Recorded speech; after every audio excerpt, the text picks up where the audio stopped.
Hi ഗർ directed by JK Ezra മൂവിയുടെ ഒക്കെ ഡയറക്ടറാണ് ഇദ്ദേഹം. അപ്പോൾ ഈ ഒരു പേര് കണ്ടിട്ടാണ് ഞാൻ ഈ സിനിമയ്ക്ക് കയറിയത്. റിട്ടൺ ഡയറക്റ്റഡ് ബൈ JK ആണ്. പ്രത്യേകിച്ച് ഒരു രസമില്ലാത്ത ഇക്ലിയിട്ടാൽ പോലും ചിരി വരാത്ത ഒരു ദയനീയമായിട്ടുള്ളൊരു സിനിമ. അത് അങ്ങനെ ഒരു എക്സ്പീരിയൻസ് ആയിരുന്നു എനിക്ക് സിനിമ കാണുമ്പോൾ തോന്നിയത്. നമ്മൾ ഈ 80s 90s കണ്ടിട്ടുള്ള ഒരു ബിലോ ആവറേജ് നിലവാരമുള്ള മലയാള സിനിമയില്ലേ, മലയാളം കോമഡി പടങ്ങൾ ഉണ്ടാവുമല്ലോ, അത്ര പോലും നിലവാരമുള്ളൊരു സിനിമയായിരുന്നു ഇത്.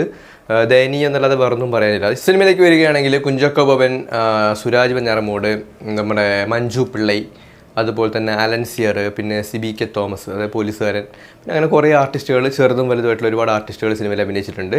സുരാജ് വെഞ്ഞാറമൂടിൻ്റെയൊക്കെ തമാശകളൊക്കെ കണ്ടിട്ട് നമ്മളൊരു കാലത്ത് ചിരിച്ച് മറിഞ്ഞൊരു സമയം ഉണ്ടായിരുന്നു. അതിനുശേഷം അദ്ദേഹം വളരെ സീരിയസ് ആയിട്ടുള്ള റോളുകൾ ചെയ്യാൻ വേണ്ടി തുടങ്ങി. ഈ സിനിമയിൽ കോമഡി റോളാണ് ചെയ്തത്. പക്ഷേ അദ്ദേഹം കോമഡി ചെയ്യാനായിട്ട് ഇത്രയധികം സ്ട്രഗിൾ ചെയ്യുന്നത് ഞാൻ ആദ്യമായിട്ടാണ് കാണുന്നത്. കോമഡിക്ക് വേണ്ടി എന്തൊക്കെയോ കാര്യങ്ങൾ ചെയ്തിട്ടുണ്ട്, കഷ്ടപ്പെട്ട് കോമഡി അഭിനയിച്ചിട്ടുണ്ട്. വല്ലാത്തൊരു അവസ്ഥയായിരുന്നു.